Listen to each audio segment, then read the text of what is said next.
My Little Warning, in the commercials when there's this little script on there that says side effects and all that good stuff. So I have to give them the side effects.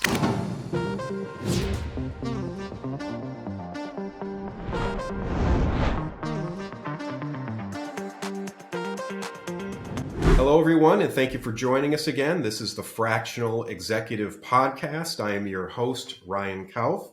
This podcast is for owners of small businesses of $500,000 to $10 million in annual revenue whose growth has plateaued. With me today is Ernie Humphrey. Ernie, thank you for joining us. Ernie is the CEO of Treasury Webinars. He's the founder of 360 Thought Leadership Consulting, and he's on the board of advisors for Born Capital. He's an expert trainer, among many other things, and I've got to say this one because it's unusual. He is a finance funny stand-up comedian, which, to be honest, Ernie, if somebody told me I had to get up in front of people and tell jokes, I'm a terrible joke teller, that would probably be the thing that I would fear more than death. But thank you again for joining us. And if you could just start our podcast out to tell us a little bit about you and how you became the thought leader that you are and this webinar expert. I don't know anybody who's been on maybe more than 100 webinars, right? You've done and been involved in over 500. So my guess is you know a little bit about webinars. Yeah, it's definitely been a journey to becoming someone that loves to hear themselves speak. Too much, people tell me. When I was young, I stuttered so much I could hardly get words out. So maybe that was my motivation in becoming what I've turned into today. So as you mentioned, I've had a very, I would say, unique background. We're going to beat Indiana this weekend, big time. So then I also, so that was my academia. I worked at a professional association for a while. I worked at a publicly traded mid-market company for a while. Then I worked at a startup for a while. And then I've also started a few of my own companies. So I've probably seen the gamut, the best and the worst of everything. So I think I have let my life evolve my career journey. So I started out in Treasury. I wanted to be a treasurer. And then I found out that I like to write. I've always kind of wanted to teach, so I like to write. I like to get up and share my knowledges and my failures, knowledge and failures, which have been many. So once I was at an association, they used to call me Mustang because they usually put a fence around people, and I didn't imagine me in a cubicle. That's probably not a good idea for anyone. So that didn't work out very well. Then I started working at a company called Performative, and we built the largest online community of finance professionals way back in the day. And then we started doing a lot of in-person seminars. And then we eventually transitioned into webinars, and I helped our clients also write like best practices about treasury, finance, accounting. So I enjoy writing, and I enjoy reading, and I enjoy sharing, and I enjoy trying to make people laugh. And the more sour someone's look is on their face, the more engaged I get. The more someone looks at me like I don't want to talk to you, that kind of fires me up. So that's the kind of person I am. So really it's evolved. So once I started my own company, it's kind of, I follow what works. So I'll take a step back. At Performative, I wasn't in marketing. I was a treasury expert, but our marketing guy was more of a PR guy. So I just kind of took that on naturally because I saw we needed that. So I kind of became a marketing person. And the reason that worked was that I had experience doing the jobs we were trying to market to. So a lot of I guess it's probably a lot of business owners too, why they have success is they sat in the seat, right, of the people they serve. So they know how to message and engage them. So that's pretty important. And so I've gone into doing public speaking, and then I do a lot of webinars. Really, I speak a lot on webinars. That's because I have a minute pulse for entertainment and finance, which is unusual.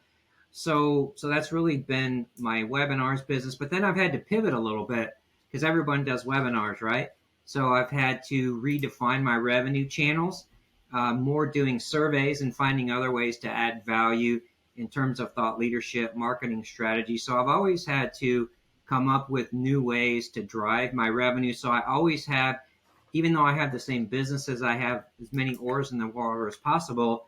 And I'm fortunate enough that I'm active enough with my professional brand that people reach out to me all the time with potential business opportunities. So that's a long-winded answer, but more than you wanted. No, that's a great answer. And in that you were talking about online communities and engagement. Yeah. Yes. Therefore, let me get this in here. So for you who are listening, please like, follow, and subscribe. And for us to do that, that helps us grow the show and have great guests on like Ernie here. And that then helps you grow your business. In addition to that, we do want this to be interactive. So please drop comments below if you've got questions, things like that. And Ernie and I can get back to you on those items. Ernie, you've got this great experience that you've talked about with online communities, kind of learning marketing from being able to relate to who you're marketing to. Like you said, lots of business owners, that's what happens. So when you're talking about kind of that marketing strategy and your experience in that, what have you learned about marketing strategy around your approach?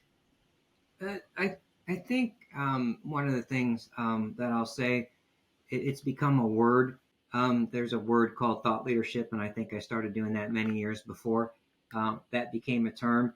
But really, in marketing, you're trying to, if you have someone, especially if you're an owner, you want to get your professional brand out there as an expert in what you do, no matter what that is. Maybe it's in the product, but what you're trying to do is figure out ways to offer value to your customers. So it's not just, hey, I can sell you this great technology solution. It's that I understand your challenges and I'm going to share with you other resources, right, that you might need. So whatever I've been doing, I've always tried to get involved in the professional associations of those I am serving or trying to help. So you got to look for ways to collaborate to reach your audience. And also it's about identifying opportunities to reach your target audience and build trust with them. And I would say a one-to-many setting instead of the one-on-one marketing, even phone calls. So become a speaker, become an industry expert, and just become a volunteer that people know that they can reach out to if they want to help. So sometimes I work with people that I compete with. That's fine with me. I'm trying to offer value. And so in marketing, know what you do. And what I've done is define your niche, own your niche, redefine your niche. And when someone comes at you with an opportunity, if it's not your niche, pass it along to someone you know does a good job, and that's going to help your brand. Thanks, Ernie. I think that's really important to talk about and to focus on is that niche. And you're not there for everyone. You're Right. there to serve a very specific group of people. You know, as we were talking prior to the podcast, one of the things that kind of jumped out at me about you is one of your nicknames has been the Why Guy. But with that, what I thought was interesting was you were talking about how it can be important to part ways with customers that aren't in alignment with what you do. You kind of just touched on that. Can you talk a little bit more about that? Yeah, sure. So for me, we always say, culture is very important, right? Whether you're within your organization, I think it's also important that you have culture alignment with your customers. And so I have a unique way of doing things. So usually I make strong connections with the people that I work with, maybe whether they're marketing people and the CEOs at their companies. And so I have a way of working successfully with companies because I do a lot of things and I have to be efficient in that, but I need to make sure that they respect how I do things and they don't try and put me in a box. So I've had several instances where I've started partnering with companies that were probably about 25 to 50 million in revenue, and then they've grown to unicorn companies. So they've got to be over $1 billion. What's happened more than once is once companies get really big, they start hiring a lot of people. The people you've worked with, you kind of get separated from them, and then you lose your, I would say, your voice within their organization, and there becomes misalignment.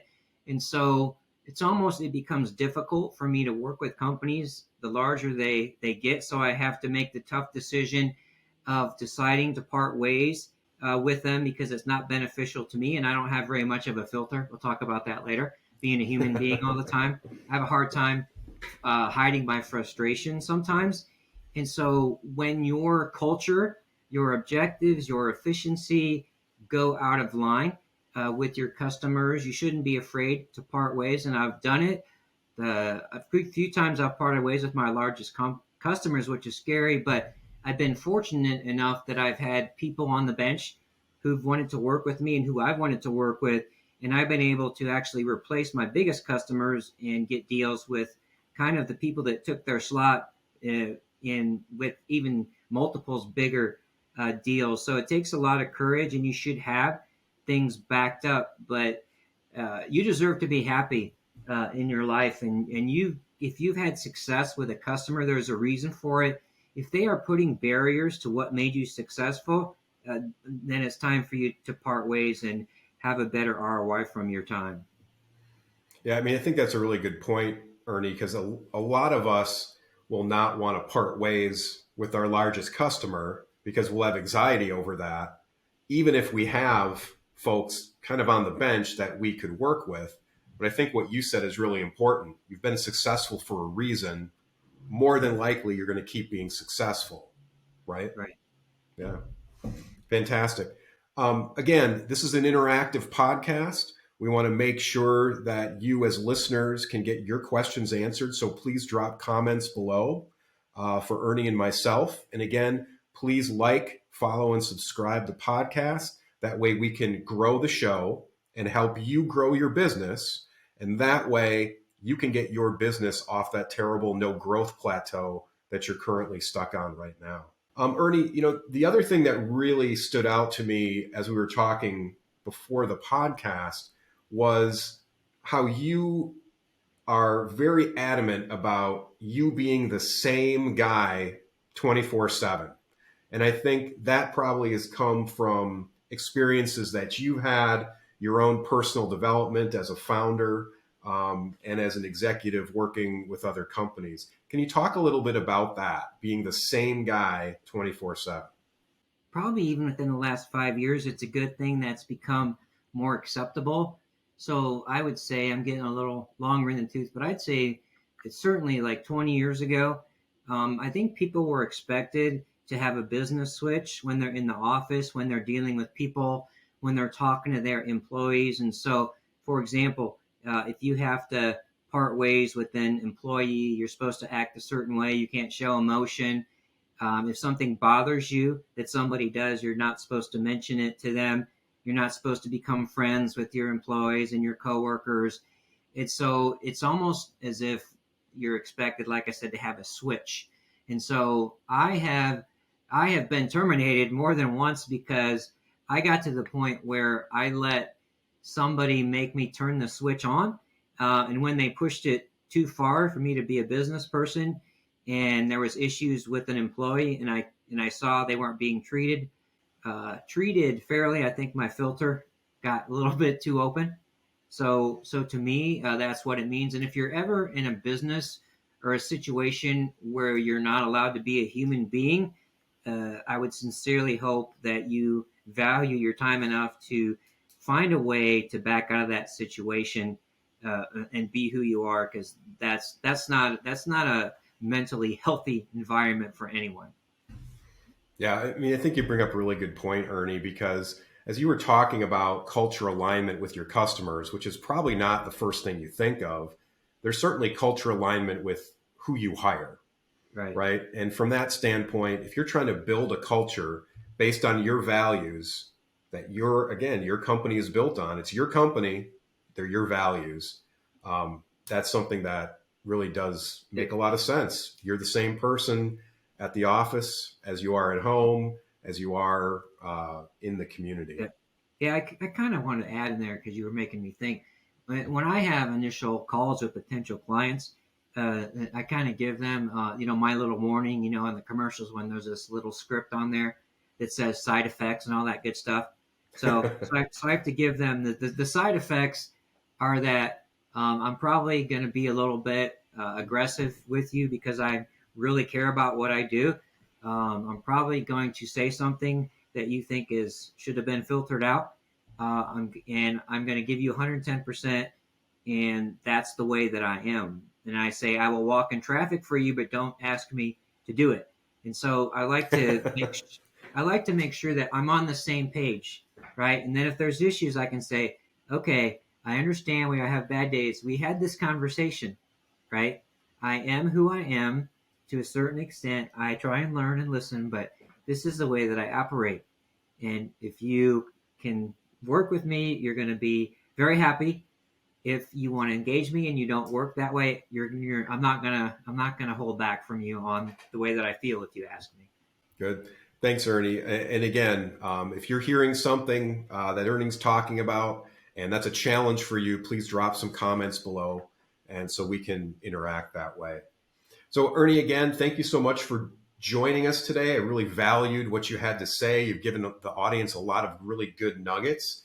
And so this is the time in the podcast where I ask you, what are some things that you're working on right now, Ernie, and how can our listeners get a hold of you? Anyone who wants to find me, the easiest way is just on LinkedIn, Ernie Humphrey. You'll be able to see that, hopefully, in the chat area, if you guys would pop that in there for me.